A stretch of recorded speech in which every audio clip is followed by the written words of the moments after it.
Brookland is Live starts right now with breaking news.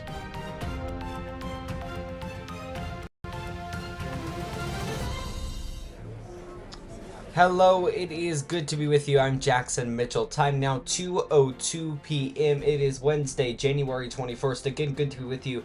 We have so much news we want to break down here in the next little bit, but we are following some breaking news we want to get to quickly. Again, good to be with you. I am Jackson Mitchell. You see there on the left side of your screen, we're following right now some news there at the World Economic Forum. Currently, President Trump taking a tour. If we see him speak or anything like that, we will take you there. So again, we're following all of that. We have gotten in just within the last few moments some local news that we do want to get to. Excuse me here as again, we're just getting it. So we're just getting it prepared here. The thing about news is when we have breaking news, we have to get it prepared where we're able to explain it to you and bring it to you on air. But we are learning right now the burn ban has been lifted inside Craighead County. We actually had a story over on brooklandnews.com posted on it when that burn ban had been put into place. It came after days of kind of dry weather. Now we're seeing that lifted. Take a look live there at our camera for our down there in Brooklyn.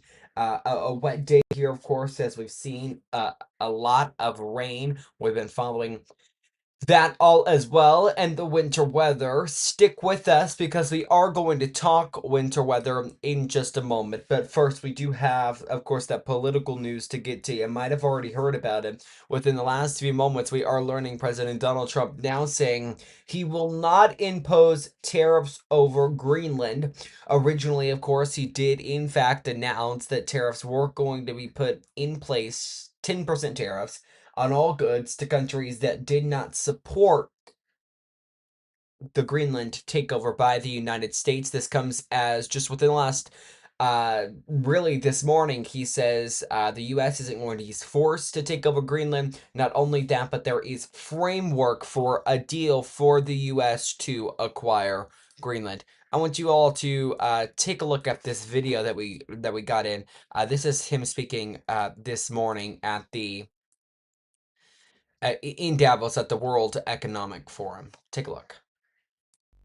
Never asked for anything, and we never got anything. We probably won't get anything unless I decide to use excessive strength and force where we would be, frankly, unstoppable. But I won't do that. Okay? Now everyone's saying, oh, good. That's probably the biggest statement I made because people thought I would use force. I don't have to use force. I don't want to use force. I won't use force. All the United States is asking for is a place called Greenland, where we already had it as a trustee, but respectfully returned it back to Denmark not long ago after we defeated the Germans, the Japanese, the Italians, and others in World War II. We gave it back to them. We were a powerful force then, but we are a much more powerful force now. So what we have gotten out of NATO is nothing except to protect Europe from the Soviet Union and now Russia. I mean, we've helped them for so many years. We've never gotten anything, except we pay for NATO. And we paid for many years until I came along. We paid for, in my opinion, 100% of NATO because they weren't paying their bills. And all we're asking for is to get Greenland, including right title and ownership, because you need the ownership to defend it. You can't defend it on a lease. Number one, legally it's not defensible that way, totally.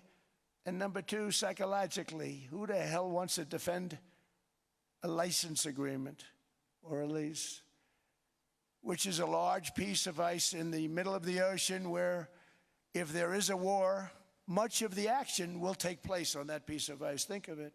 Those missiles would be flying right over the center of that piece of ice.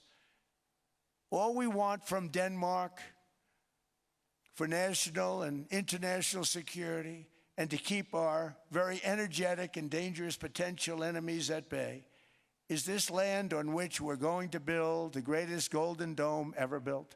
We're building a Golden Dome that's going to, just by its very nature, going to be defending Canada.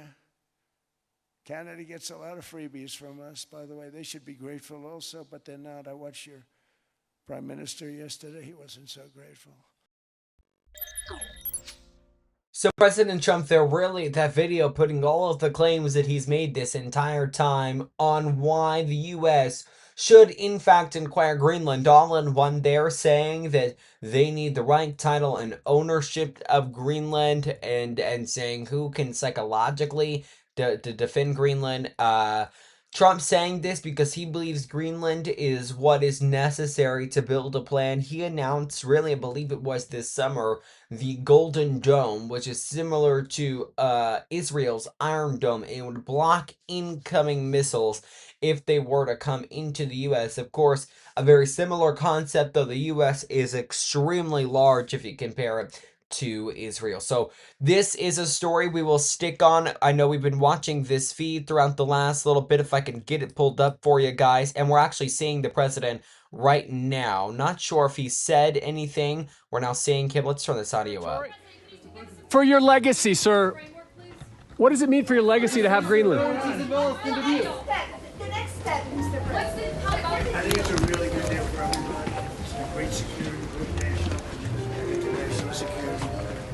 It's a deal that people jumped at. Really fantastic for the USA. Gets everything we wanted, including especially real national security and international security. How so? Can you give us some details, please? Well, the deal is going to be put out pretty soon. I mean, we'll see. It's right now a little bit in progress, but pretty far along. It gets us everything we needed to get. Will the U.S. still get Greenland? Will the U.S. still get Greenland, sir? What did he say that convinced you? Say it? What did Mark Rutte say? Well, he's a great leader. I think he's fantastic. The Secretary General was representing the other side, which is really us too, because, you know, we're a very important member of NATO. I've done a lot for NATO.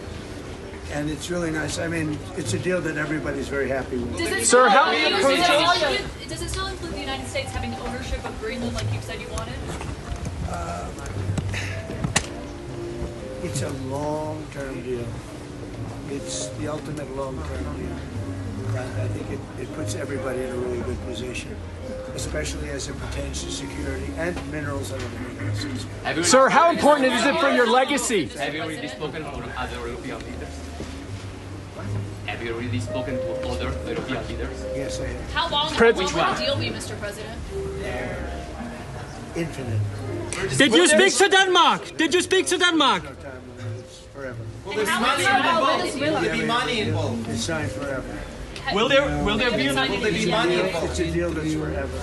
Will there be an involved effect? in any way, Mr. President? Will there be an effect? People, what happens is people are out there and they're working it right now. They're working the details of the deal, but it's what's called an infinite deal. It's forever. Will there be an Will effect? be American. About Russia trying to come and take over Greenland. If you're worried that Putin would do something like that, why invite him to join your board of peace? Because we want everybody. We want all nations. We want all nations where people have control, people have power. That way we're never going to have a problem. This is the greatest board ever assembled. And everybody wants to be on it. But yeah, I have some controversial people on it, but these are people that get the job done. These are people that have tremendous influence. But all babies on the board, there wouldn't be very much. So he was invited. He's accepted. Many people have accepted. I don't know of anybody that hasn't accepted. But it's going to be great. I think the Board of Peace will be the most prestigious board ever, and it's going to get a lot of work done that the United Nations should have done. And we'll work with the United Nations, but the Board of Peace is going to be special. We're going to have peace. It started off with Gaza and the Middle East. We've got peace in the Middle East, tremendous peace in the Middle East. Nobody thought that was possible. And that happened by taking out the Iran nuclear threat. Without that, it could have never happened. But the board is going to be, I think, really fantastic. And I think it'll be the most prestigious board of any board ever in world history. Thank you very much.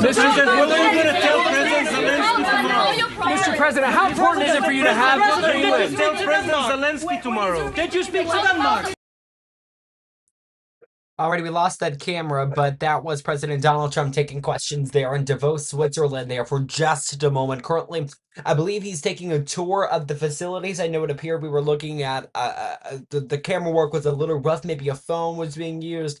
Just my opinion here, but we did want to get that in quickly there. President Trump taking questions, saying if there was to be a deal made with Denmark, of course, kind of the owner of Greenland, to put it in kind of plain, simple English there.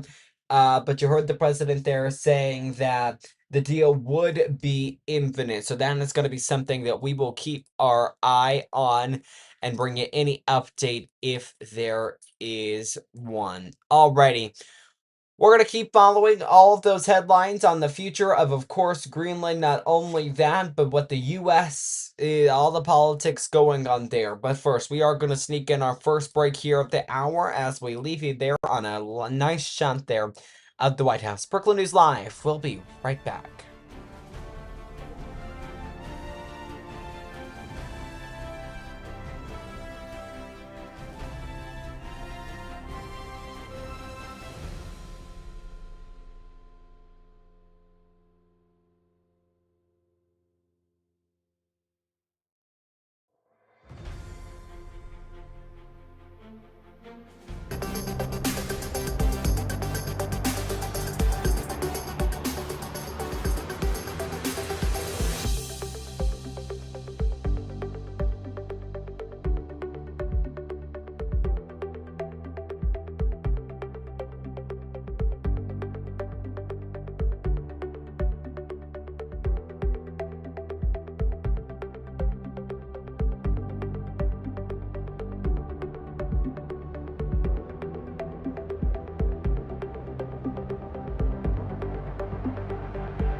Welcome back here into Brooklyn News Live as we continue our coverage on this Wednesday. I'm Jackson Mitchell. I'll be with you here until 3 p.m. when I get to our next big headline that we have been following. I'm sure you guys have all as well, and I apologize. I'm just going to move that out. My earpiece continues to fall out there. So we're going to move on to our next big story here. A winter storm expected to slam a large part of the southern United States, including right here in Arkansas. You likely, if you're watching us from Arkansas, you already know the news.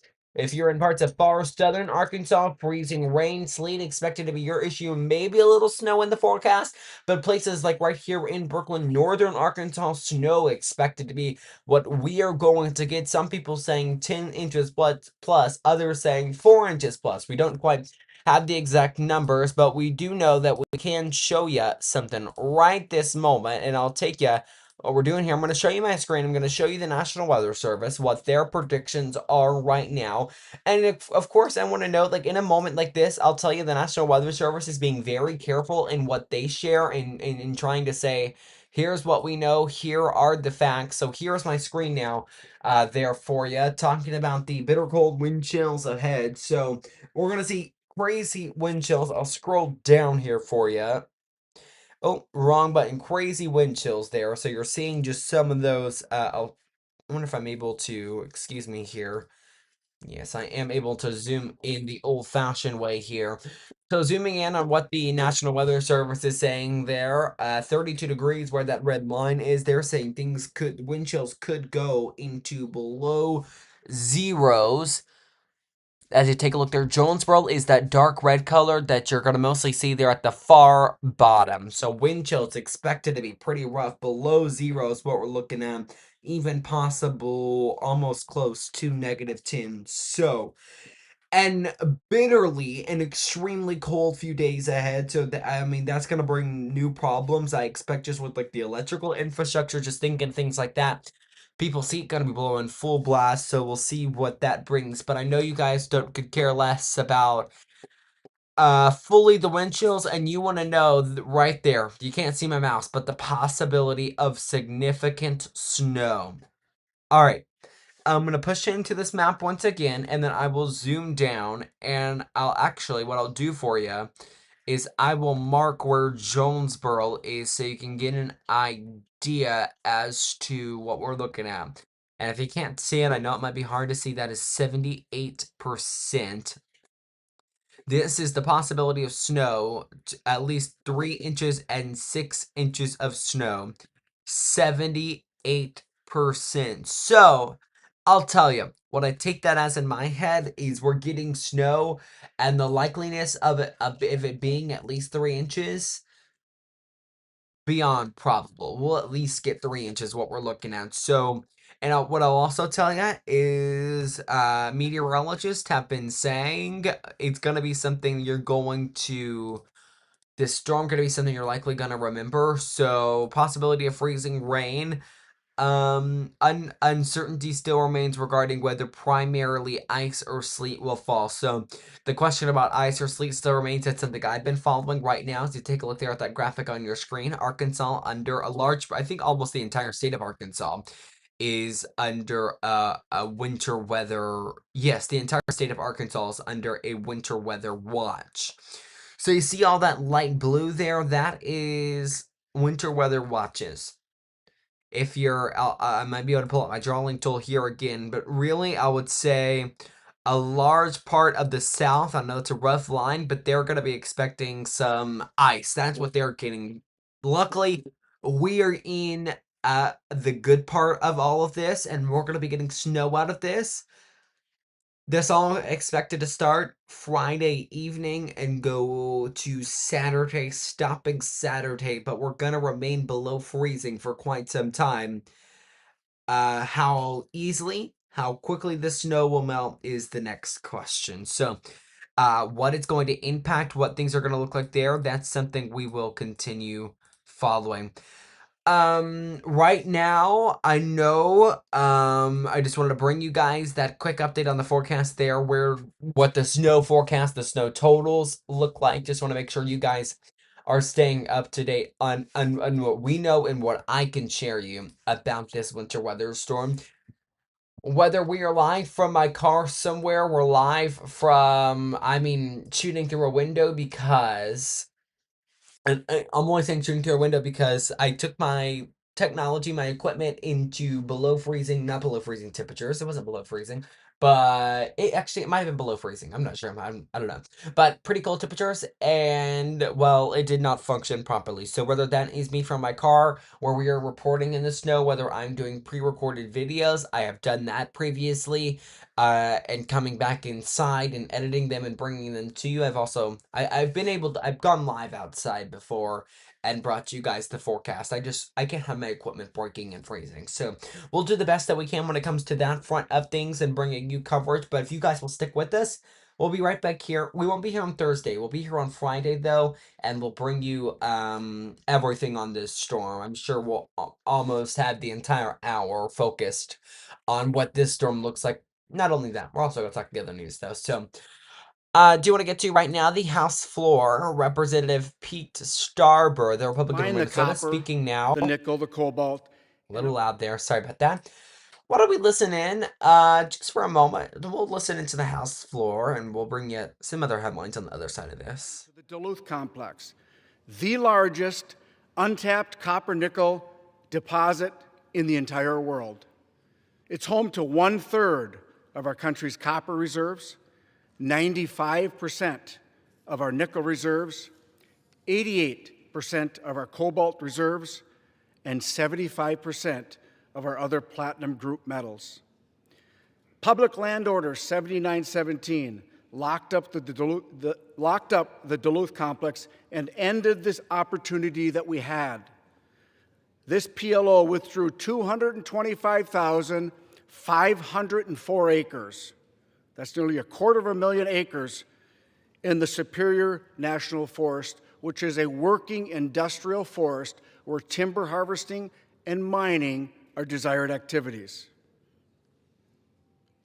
This ban was a 20-year ban, where I will note, again, the Forest Service plan states mining and timber harvesting are desired activities. This PLO sacrificed thousands of good-paying union jobs that would support families for generations, along with billions of dollars of revenue for our schools and state and federal governments, and most importantly, our nation's mineral security.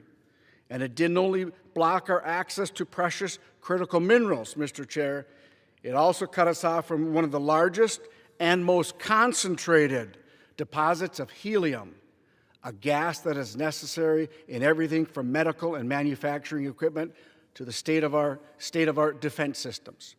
Just like our critical minerals were blocked from responsibly accessing the helium, making the United States more dependent on foreign imports and increasingly Russia's share of the global helium markets.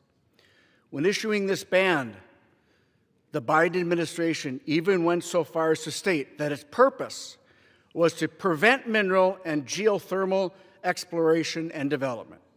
And when former Secretary of Interior Deb Haaland testified before the Appropriations Committee following the withdrawal, she stated, and I quote, "I didn't think there were any critical minerals there," end quote. The Secretary of Interior had no idea that the biggest copper nickel find in the world was in northeastern Minnesota, where she banned mining. It was a dangerous, purely political decision that disregarded the science and disregarded the facts. Under the Federal Lands Policy and Management Act, or FLPMA, the Department of the Interior is required to notify Congress of public land orders impacting excess of 5,000 acres. The Biden administration failed to properly transmit Public Land Order 7917 to Congress when it was finalized in January of 23. Public Land Order 7917 implemented a broad policy that hinders access to American resources, and is wholly detrimental to our nation's national and mineral security. It is exactly the kind of action Congress intended to review under the Congressional Review Act.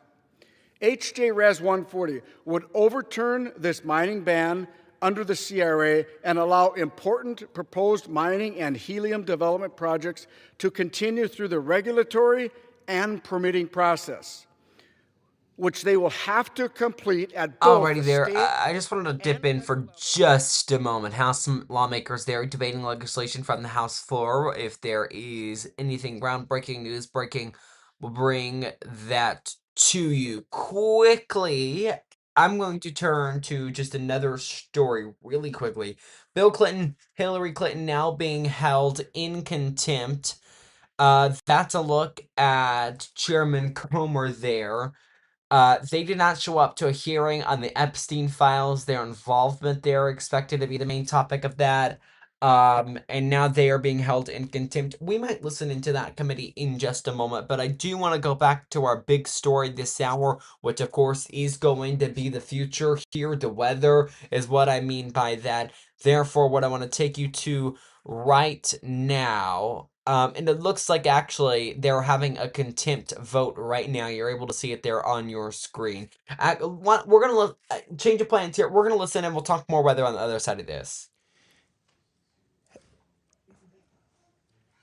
Have all members been recorded. Does any member wish to change their vote?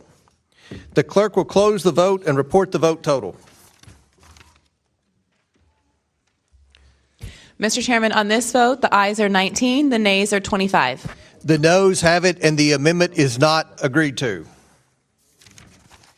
The question is now on the amendment in the nature of a substitute to the William J. Clinton contempt report. All those in favor signify by saying aye. Aye.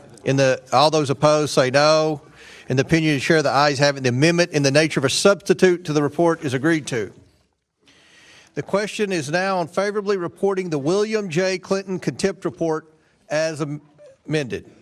Members will record their votes using the electronic voting system. The clerk will now open the vote on the William J. Clinton contempt report.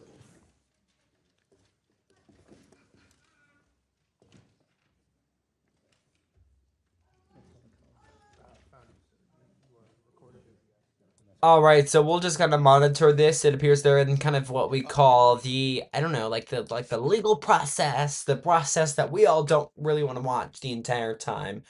But they're Hillary, Bill Clinton, both held in contempt right now after not showing up to a hearing revolving around the Epstein files. There, Hillary Clinton was back, I don't know, last week, maybe the week before that. Now we're seeing this part, so we'll keep monitoring this. I do want to turn back to weather, though. Sorry, I just saw them voting, and I didn't know what that quite was going to be about, or if we needed to dip in really quickly.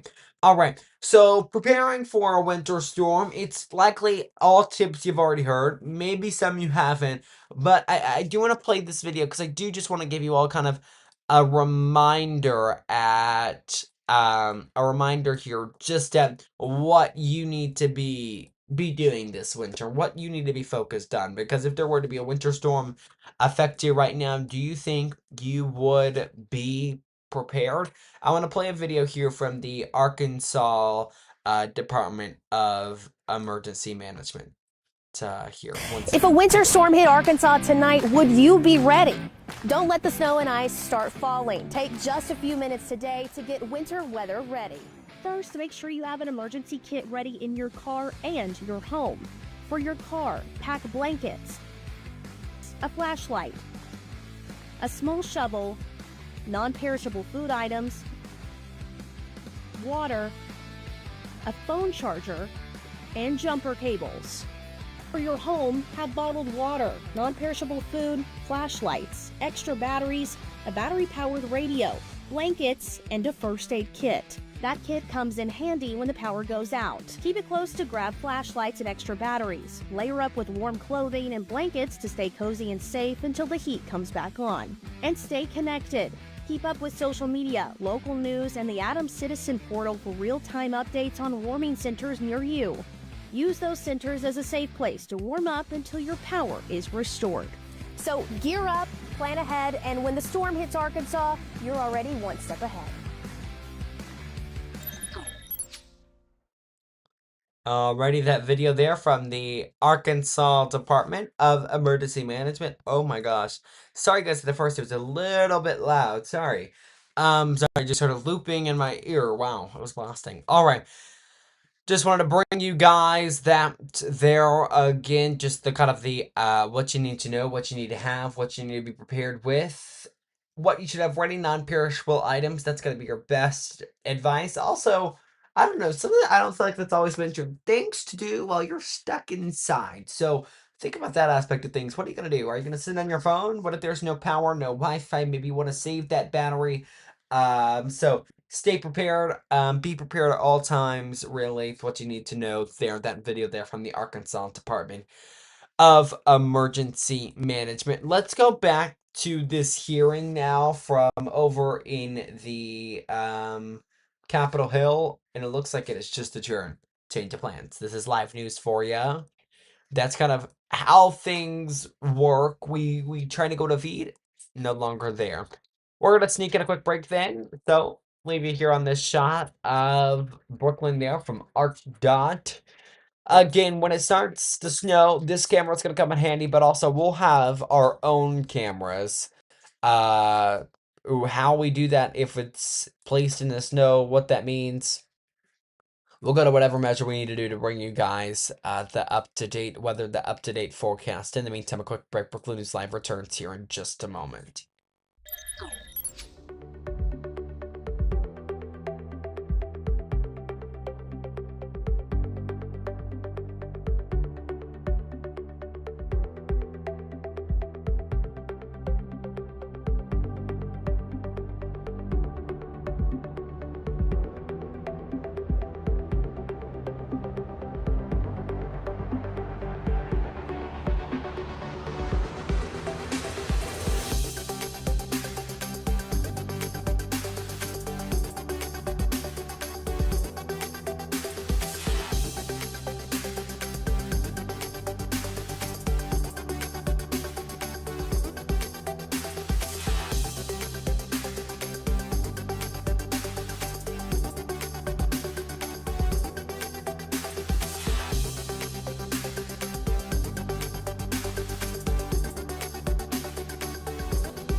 Hi guys, and welcome back here into Brookland News Live. Time now 2:34 here as we continue to bring you the top headlines. We do have one just in. I was actually just monitoring some news, and we've just gotten in some other news. You see it there on the bottom of your screen now. The case involving the former school resource officer Adrian Gonzalez in the 2022 Uvalde school shooting that left 19 students and 2 teachers dead has now entered jury deliberations. Gonzalez was alleged to have waited 70 minutes until reacting and saving and getting rid of the shooter and saving those students inside Uvalde Elementary School on that day in 2022. It was quite a chaotic scene. You know, I was watching a documentary the other day after the body cam had been released to the public, and the officers, I mean, clearly in the video, they were standing around while you could still hear gunfire from the shooter. So now Adrian Gonzalez and the jury now in deliberation. Gonzalez, I'll bring you some perspective here in from the defense. The defense had said that Gonzalez was doing the best that he could have done without any protection. He didn't have any protection against the shooter there. So something we'll continue to monitor. I've been monitoring it throughout the entirety of the case. The jury now at about 2 hours of deliberation. If we get any type of ruling there from that case while we're on air, we'll bring that to you. House Democrats holding a press conference earlier today. Let's listen in for just a moment. And it's clear Americans are worse off today with Donald Trump and Republicans' leadership. And while it's nearly impossible to measure all of the damage done by the Trump administration, there are a few new lows hit as the nation deserves extra attention. In 2025, American families paid $310 more on groceries and $1,625 more overall compared to 2024, thanks to Donald Trump's tariffs. On top of that, more than 1 million people were laid off last year, the most since the 2020 pandemic, making it even harder for Americans to find good paying jobs to make ends meet. And their signature achievement and their signature legislative accomplishment, what Republicans tout all the time, was the single largest cut to healthcare in our nation's history, all in order to give corporations already making record profits additional money and permanent tax cuts. 1 year in, the American people want to know when Donald Trump will finally put their needs first. And I wish we could say that the worst was behind us. But in this Trump cruel and chaotic administration, they have continued to double and triple down on the policies that are wrecking this economy and hurting hardworking families. Even as Donald Trump focuses his attention on other countries, Republicans here at home have the opportunity to do something. They have an opportunity to lower costs that people face, and they continue to choose not to. Before the Senate right now is an extension of the Affordable Care Act, tax credits. Millions of families rely on this for their health care and will see their premiums skyrocket, and have seen their premiums skyrocket as a result of Republican inaction. We won't stop fighting until we get this done. Vice Chair Ted Lieu. Thank you, Chairman Aguilar. Donald Trump has been in office now for a little over a year, and the results are clear. He has made America more expensive, and people are worse off now than they were a year ago. Healthcare costs are up, grocery prices are up, utility costs are up. And what is Donald Trump focused on? Greenland. I am pleased that he did say at Davos that he would not use military force to acquire Greenland. And that's because any order from the president to invade Greenland without congressional authorization would be in legal order. I also had the opportunity to go to Minnesota for the Democratic hearing on the abuses of ICE. And we heard from local law enforcement, we heard from nonprofit organizations, we heard from ordinary Americans, and some of their stories are horrific. ICE has been engaging in what appear to be clear violations of federal law. We heard that there was a detention center where they have an entire section marked U.S. citizens. That is mind-blowing. ICE enforces immigration laws, not laws against U.S. citizens. And yet, there are numerous stories of U.S. citizens being detained, being abused, being assaulted. And I want to say this. The American people have the First Amendment right to observe ICE operations. The American people have the First Amendment right to peacefully photograph ICE operations. The American people have the First Amendment right to peacefully film and live stream ICE operations. Donald Trump has sent ICE across the country to try to intimidate people and communities in various states, and the people of Minnesota said, no, we're not going to take it. We will not yield. We will not bend the knee. And every time ICE engages in what appears to be abuse, more Minnesotans show up. Every time ICE and Border Patrol engage in what appear to be unlawful actions, more Minnesotans show up and observe, film, and live stream ICE. And this is so important because the evidence that is being gathered can be used in future years. And while this administration might not prosecute ICE officers or Border Patrol officers for violating federal law, a future administration can do so.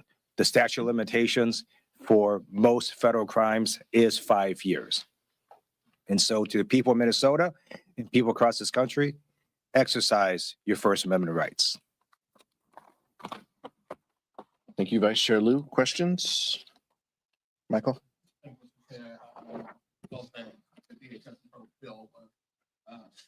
Discussion point in caucus this morning. Did you come away with a sense that the caucus has reached a consensus on where members will be on the bill or position that members will vote their conscience of their district? Members are always, the responsibility is to always vote your district. But what we heard from caucus was a presentation from Rosa DeLauro, ranking member of the full committee of appropriations, as well as ranking member Henry Cuellar, the subcommittee ranking member. I can appreciate some of the work that went into the bill, some of the additional pieces that they were able to place in bill language. I also understand that with a continuing resolution, ICE would likely have more flexibility. But what we heard overwhelmingly was our members. And in the last 24 hours, we've heard our members speak loudly that ICE isn't doing enough. These reforms aren't enough. Their lawlessness has to stop. And they are only doing this because they can.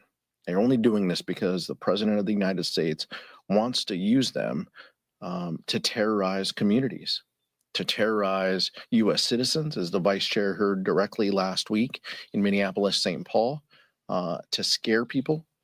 There are kids throughout this nation who are not going to school because they're afraid. They're afraid that they're going to get picked up. They're afraid that their family member who is taking them to school will be picked up. That's just wrong. There aren't enough guardrails within this bill. I can still appreciate the work that went into the bill, while mentioning that common sense reforms that Democrats put up is amendments and alternatives. Alrighty, here at Brookland News, we do prioritize live feeds, and we've just got one in right now, taking you right now. This is House Committee Leader James Comer now speaking after the Clintons are now being held in contempt. Let's listen in. If we find out those declarations are false, then they've committed perjury, and they know that. So they complied with our subpoena. And again, there was no evidence. And remember, let's be very clear here. This all came about from a subcommittee hearing in this room where Democrats made a motion, Summer Lee, to subpoena the Epstein files, and then Scott Perry made an amendment and put all these names on it, and everyone voted for it. That's how the whole Epstein investigation was born in the Oversight Committee, and that's where the names came from. Bill Clinton, Hillary Clinton.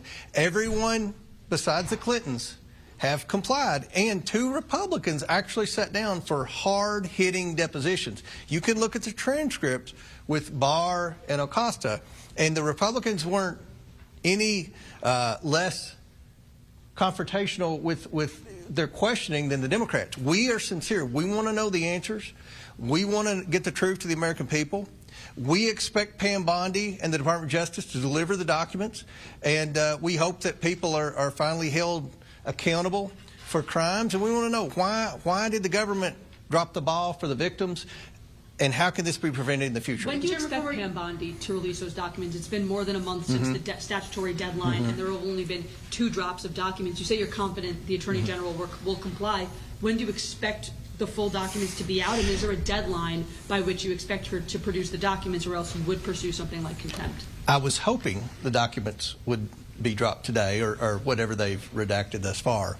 I would be shocked if some of the documents aren't dropped before her testimony for the Judiciary Committee. You're all going to be there. And that was another argument when the Democrats were coming back with Bondi. She's coming in front of Congress. Now, she's coming for the Judiciary Committee because among other things, the discharge petition is a judiciary jurisdiction. So if we're not satisfied with testimony from judiciary, I could see a scenario where we ask her to come in front of the oversight. We're serious about getting the documents. This isn't political. Remember, one of the things that I said in this hearing today, one of the first demands from I shouldn't say demands, one of the first requests from the victims when we met privately, Republicans and Democrats, for 2 hours, is subpoena the estate. I did that. I had no idea what was going to be in those documents. It could have been very damaging to Republicans. It could have been very damaging to very important people. I had no idea. We want the truth. No one on my committee said, don't subpoena the estate. We want it. Everyone voted for the discharge petition except one. We want the documents. We want to get answers. We want to hold people accountable, and we're not protecting anyone who committed any crimes. Given the point you made about the photos and the personal relationship that former President Clinton had with Jeffrey Epstein, should President Trump also be subpoenaed because he had a personal relationship with Epstein? Well, obviously, President Trump's answered a lot of questions, and I'm looking around the room, and many of you have asked President Trump questions about Epstein. And I'm confident President Trump's going to have to answer more questions from you all. You're very curious. Under oath by your committee.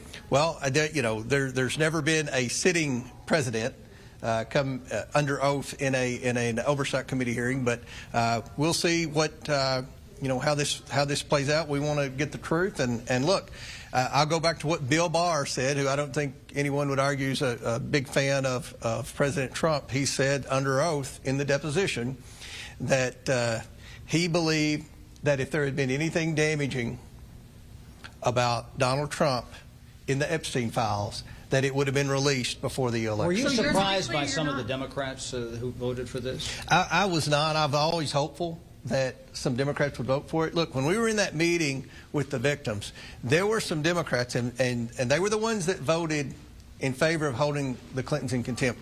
They were sincere about wanting to get the truth, and they were sincere that they didn't care if the victimizers were Democrats. They didn't care who they were. They wanted to provide accountability and get some justice for the victims. So I felt like in my heart there would be Democrats vote for it, and I'm very, very proud of the ones who did. And I might add, more Democrats voted for this than against it. And what about the concern about setting a bad precedent here of having a former president come in, regardless of the circumstances, regardless of what you think that you need him for, but the idea that that goes down a very slippery slope? Well, when we've had the Supreme Court rule that the current president is immune from any type of prosecution, and you're going to drag a former president in here, conceivably. Well, look, this was voted on by the Democrats as well in the committee. But the concern about the precedent. Well, look, I mean, no one's above the law, Chad, and there are a lot of questions about the numerous visits that Epstein had to the White House when Clinton was president.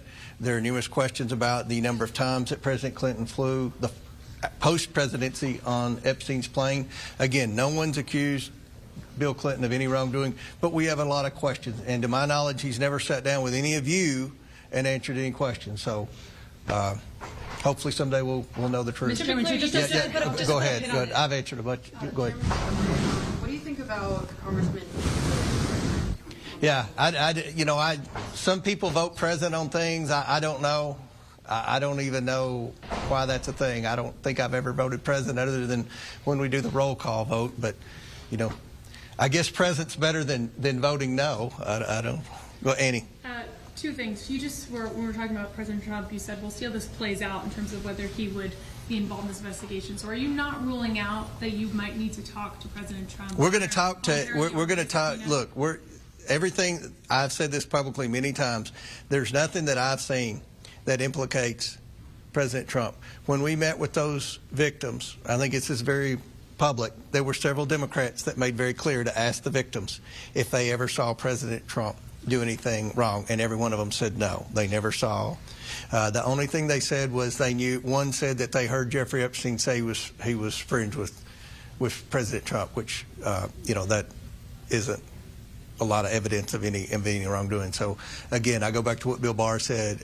If there had been any evidence of wrongdoing by President Trump, that would come out.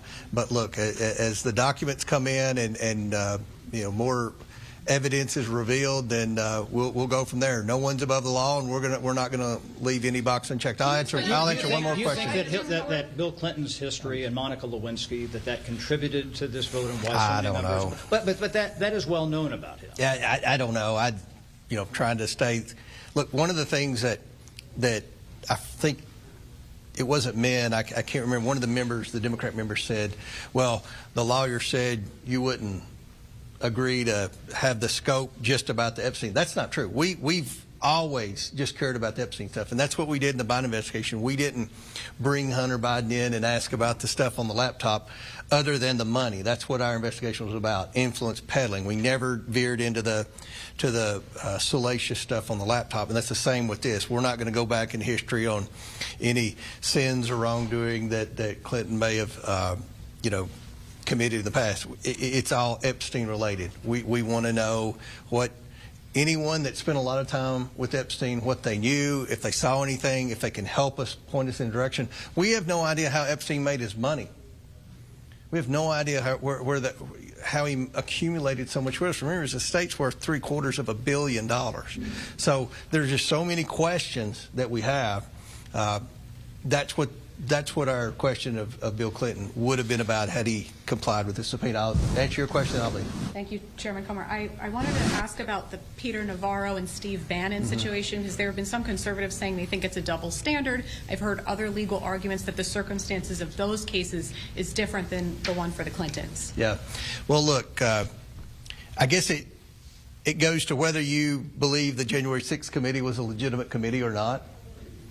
Some people believe it was a legitimate committee. Some people don't. The reason some don't, and I fall in the category that I don't, is this committee, statutory committee, the Democrats appoint who they want on the committee. I don't say, no, I don't like Jared Moskowitz. He can't be on the committee. If Hakeem Jeffries or whoever's in charge of the Democrat Party, if they want Democrats I don't like on the committee, that's tough. I gotta take what they said. So the January 6th committee, when Kevin McCarthy appointed members of the committee, Nancy Pelosi said, no, I don't like Jim Banks, I don't like Jim Jordan, we're not going to have them on the committee, and that tainted it from the start.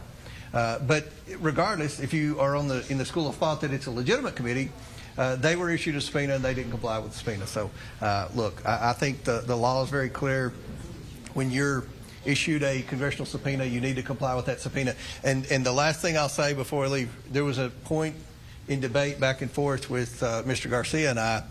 If you look at the letter that Bill and Hillary Clinton sent me, one of the things they said when they were attacking me was, this is an unlawful subpoena. I asked Mr. Garcia, do you agree with the Clintons that this is an unlawful subpoena? And he said, no, sir, that's a lawful subpoena. So that right there, I think, hurt the entire argument that the Clintons had. And I think the Clintons probably are thinking more about how they can get out of this today than they were for the last 5 months, because the court of public opinion is not on the Clinton side.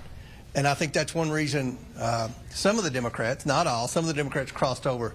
The American people want to hear from anyone and everyone who has any knowledge about Epstein and Maxwell and any potential wrongdoing. And remember, there's also a legislative purpose in this. We want to see if there's anything we can do to pass any type of legislation to further prevent sex trafficking or identify sex traffickers or be able to apprehend sex traffickers any sooner. So we've got a lot going on here, a congressional investigation to try to answer questions for the American people, as well as legislative intent to try to hopefully prevent terrible things like this from happening in the future. Thank you all for keeping up with this, and we'll keep you posted on any further communication or correspondence. Thank you all. Thank you.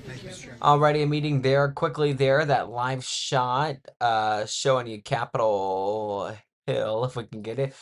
There we go. As they took questions there, Representative James Comer, the Oversight Committee leader, speaking after the Clinton contempt vote.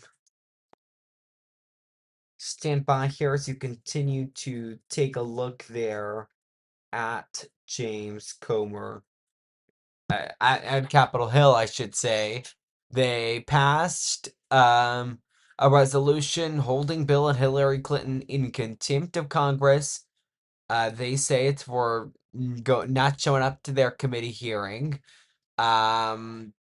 So there is that news that we are following right now. So news we brought you at the top of the hour. We want to circle quickly back around to it. A deal with Greenland. Trump announcing on Truth Social. One moment and I'll show you that post. This was really just within the last little bit here, Trump announcing on Truth Social that there is framework of a deal. I want to read that post to you. He says, quote, based upon a very productive meeting that I had with the Secretary General of NATO, Mark Rutte, we have formed the framework of a future deal with respect to Greenland and, in fact, the entire Arctic region. This solution, if consummated, will be a great one for the United States of America and all NATO nations. Based upon this understanding, I will not be imposing tariffs that were scheduled to go into effect on February 1st. Additional discussions are being held concerning the Golden Dome and as it pertains to Greenland. Further information will be made available as discussions progress. Vice President J.D. Vance, Secretary of State Marco Rubio, Special Envoy Steve Witkoff, and various others, as needed, will be responsible for the negotiations. They will report directly to me. Thank you for your attention to this matter. So that is President Donald Trump.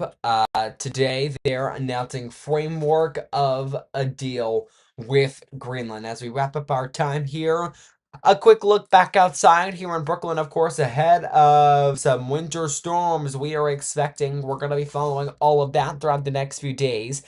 I will not be here tomorrow, but I will be back on, you won't believe what day, Friday. We're gonna be back on Friday when this, I'm sure the snow will, uh, likely have begun. You're taking a look there at some school traffic there, as 3 o'clock is the release time for Brooklyn Public Schools. So we'll keep on that. Before we leave, we did miss something. On Monday, we attempted to air from outside. To put it plain and simple, it didn't work. So, meanwhile, we missed Martin Luther King Jr. Day, and we had some videos we wanted to show you of that. I still have one. This is Martin Luther King Jr., I believe, in 1968 in Memphis. So just take a look, guys.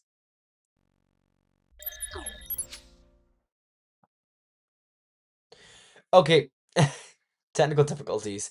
Thought we were gonna have a smooth transition there. It does not look like that is going to be likely. Stand by with me, and I will get that back up for you. Here we go. Take a look now. The promised land. I may not get there with you, but I want you to know tonight that we as a people will get to the promised land.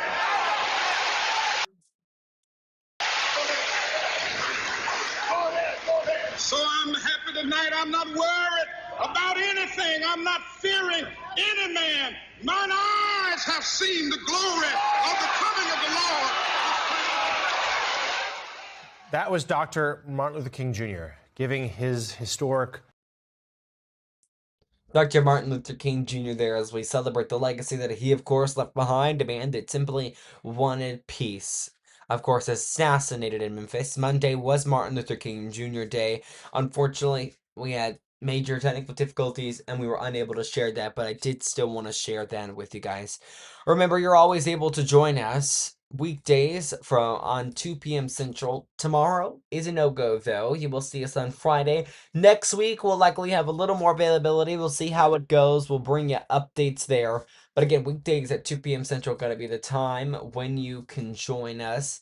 It's been a pleasure to be with you guys. We're going to keep a look on this forecast where weather looks like, because that's the question everyone's asking right now. What does that forecast look like?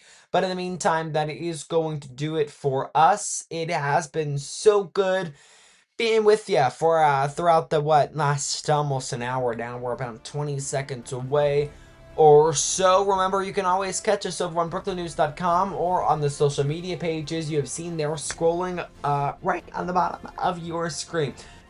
Don't forget to follow us there. Anyways, that is for us. Have a good rest of your day, guys.